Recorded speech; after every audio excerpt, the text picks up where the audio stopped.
Chicken বাওবান এমন একটা recipe যেটা বাচ্চা থেকে বড় প্রত্যেকের ভীষণ পছন্দের। বাড়িতেই কিভাবে খুব সহজে বাওবান বানিয়ে নেবে, রেসিপিটা পুরোটা দেখতে থাকো, আশা করি তাহলে আর কোনো অসুবিধা হবে না। বাওবান বানানোর জন্য প্রথমেই যে বানগুলো বানাবো তার জন্য ইস্টটাকে অ্যাক্টিভেট করতে দিয়েছি। গরম জলে হাফ চামচ চিনি আর 1 চামচ ইস্ট দিয়ে ভালো করে মিশিয়ে 10 মিনিট রেখে দিলেই ইস্টটা ফুলে উঠবে, তখন বুঝতে হবে এটা অ্যাক্টিভেট হয়ে গেছে। তারপর ময়দা মাখার পালা।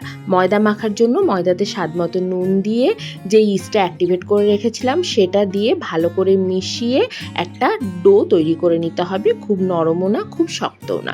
প্রয়োজন হলে জল দেবে, আমার কিন্তু আলাদা করে জল দেওয়ার প্রয়োজন পড়েনি। এই জায়গায় তোমরা ইস্টটাকে কিন্তু গরম জলের জায়গায় দুধ দিয়েও অ্যাক্টিভেট করতে পারো, সেটা হলেও কিন্তু বানের টেস্ট ভালো হয়। তারপর বানটাকে ময়দাটাকে রেস্টিংয়ে রেখে দিতে হবে অন্তত 1 থেকে 1.5 ঘন্টা, যতক্ষণ না ওটা ফুলে ওঠে। এদিকে চিকেনের স্টাফিংটা রেডি করে নেব। তার জন্য চিকেনের মধ্যে নুন, গোলমরিচের গুঁড়ো, সয়া সস, রসুন কুচি আর একটু শেজওয়ান সস দিয়ে ম্যারিনেট করে নিয়েছি। তারপর চিকেনের স্ট্রিপগুলোকে এরকম ময়দার মধ্যে কোট করে নিতে হবে। ময়দার মধ্যে এরকম কোট করে নেওয়ার পর একদম গরম তেলে এগুলোকে ফ্রাই করে নিতে হবে, ঠিক যেরকম আমরা চিলি চিকেন বানানোর সময় ফ্রাই করি সেই রকম। ভালো করে বেশ লাল লাল করে ভেজে এগুলোকে তুলে রাখবো। এরপর তেলটাকে একটু কমিয়ে রেখে একটা সস রেডি করব। তার জন্য নিয়ে নিচ্ছি বেশ খানিকটা পরিমাণে রসুন কুচি, দিয়ে দিয়েছি 2 চামচ সয়া সস, 1 চামচ শেজওয়ান সস আর 2 টেবিল চামচের মতো টমেটো কেচাপ। এর মধ্যে আর কোনো সস আমি দিইনি, তোমরা চাইলে অন্য কিছু দিতে পারো। সামান্য একটু গোলমরিচের গুঁড়ো দিয়েছি।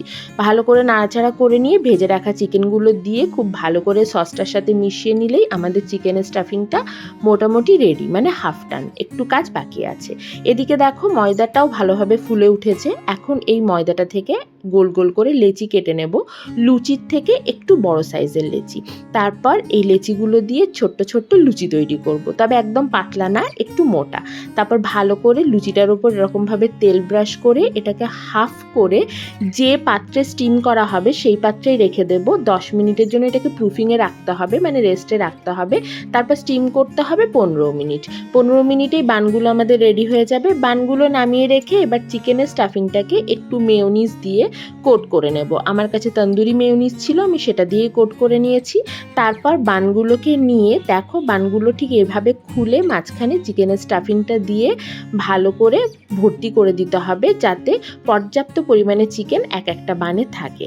ওপর থেকে এটাকে গার্নিশ করে দেবো একটু রোস্টেড তেল দিয়ে। এই বাওবানের একদম ডিটেলস রেসিপি অলরেডি চ্যানেলে আপলোডেড রয়েছে, তোমরা চাইলে দেখে নিতে পারো। সব রকমের প্রশ্নের উত্তর সেখানে পেয়ে যাবে।